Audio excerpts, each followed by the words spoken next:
And our question is for Tom Hardy. But given interviews you've done in the past, your own sexuality seems a bit more ambiguous. Do you find it hard for celebrities to talk to media about their sexuality?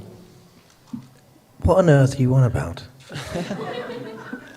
I was referring to an interview given to Attitude magazine a few years ago. I was wondering if you find it difficult for celebrities to talk about their sexuality. I don't find it difficult for celebrities to talk about their sexuality. Are you asking me about my sexuality? Sure. Why? Why? Thank you. Okay. 1977년 영국의 광고 및 코미디 작가 출신인 아버지와 화가 출신 어머니 사이에서 외동아들로 태어났습니다. 중학생 때부터 문제아였던 그는 고등학교 시절 마약과 차량 절도 등으로 징역을 살 뻔하였으나 외교관이었던 친구 아버지의 도움으로 간신히 감옥행은 면했다고 합니다. 이를 지켜보던 아버지가 좀 더 본인이 할 수 있는 것을 찾으라며 배우의 길을 권하게 됩니다. 연기 학교를 들어가게 된 톰 하디는 거기서 자신의 롤모델을 만나게 됩니다. 바로 마이클 패스벤더이죠. 학창시절 때부터 훌륭한 연기를 소화하던 선배인 마이클 패스벤더를 보며 연기의 세계에 푹 빠지게 되는 계기가 됩니다. 1998년 톰 하디는 스크린 데뷔를 하게 되는데요. 말이 스크린 데뷔이지 배우로서 데뷔라기보단 이른바 일반인이 텔레비전에 나온 수준으로 우리나라의 아침마당과 비슷한 연구가 친방송 빅 브레퍼스트의 모델 콘테스트에 출연한 것입니다. 이 콘테스트에서 당당하게 1등을 하게 됩니다. 훗날 톰 하디는 인터뷰에서 자신의 흑역사라며 제발 자료화면은 틀지 말아달라고 장난을 치기도 했는데요. 이후 스티븐 스필버그 제작의 대작전쟁 영화 밴드 오브 브라더스를 통해 마이클 패스벤더와 함께 많은 비중의 역할로 출연하게 되는데요. 대사 단 12줄의 역할이었지만 이를 계기로 학교인 런던 드라마 센터를 그만두고 전업배우로 진로를 정하게 됩니다. 2002년 스타트랙 네메시스의 메인 빌런 역할을 맡아 도약하는 계기를 만들고자 했으나 영화는 흥행참패와 호평을 받으며 다시 마약과 술에 손을 대게 만드는 계기가 되어버립니다. 술과 마약에 빠져 살던 그는 이른 아침 영국 연빛 골목에서 자신의 토사무와 함께 길바닥에서 깨어난 후 이렇게 살다가 죽겠구나라는 생각에 스스로 재활원에 들어갔고 치료 28일 만에 퇴소하여 2003년에는 중독에서 완전히 벗어날 수 있었다고 합니다. 현재까지 술은 절대 입에 대지 않는다고 합니다.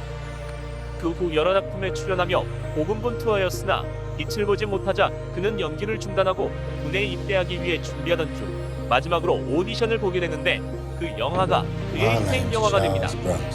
바로 실화 영화인 브론슨입니다. 실존 인물인 장기 복역수 찰스 브론슨을 연기하게 되었는데 마지막 영화라고 생각하며 혼신을 다한 연기를 보여주게 됩니다. 이 영화가 호평을 받으며 톰 하디는 다시 재기에 성공하며 인지도를 쌓아가게 됩니다. 이런 그의 연기를 눈여겨보던 헐리우드 제작자가 있었으니 그는 바로 크리스토퍼 놀란 감독입니다. 자신의 영화인 인셉션의 잉스 배역을 톰 하디에게 맡기고 영화는 세계적인 흥행을 하게 되면서 톰 하디 역시 세계적인 인지도를 끌게 됩니다. 이후에 다크나이트의 후속인 다크나이트 라이즈의 베인 역할을 맡게 되며 같은 해 매드맥스 분노의 도로의 주인공을 맡아 그의 몸값은 치솟게 됩니다. 다시 레오나르도 디카프리오와 같이 출연한 레버넌트로 제88회 아카데미 시상식 남우조연상 후보에 올랐습니다. 이렇게 승승장구하는 톰 하디에게는 한 가지 논란을 낳는 주제가 있는데 바로 성정체성 이슈입니다. 2008년 잡지 애티튜드와의 인터뷰에서 남성과 관계한 적이 있는가? 라는 질문에 나는 아티스트인데 당연한 것 아니냐? 하지만 난 남성에 대한 성적 지향성은 없다. 나는 남성의 형태나 육체를 사랑하지만 게이 섹스는 나와 관련이 없다.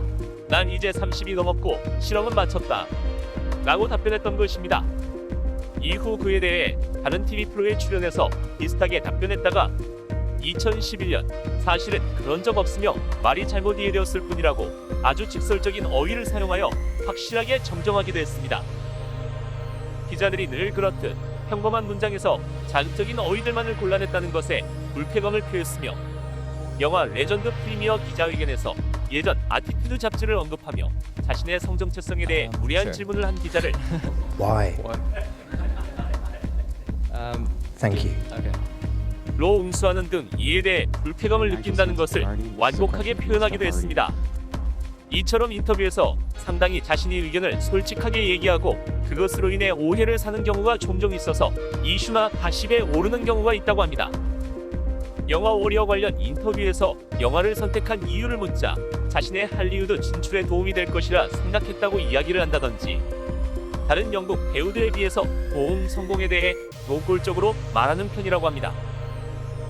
이는 그가 건방지거나 자신감이 넘쳐하는 말이 아니라 거짓말을 잘하지 못하는 그의 성격과 그의 소신인 것으로 보이는데, 이는 미디어가 자극적인 소재를 물고 늘어지는 경향이 있어 근래에는 인터뷰에 홍보 담당자를 두고 진행하고 있다고 합니다.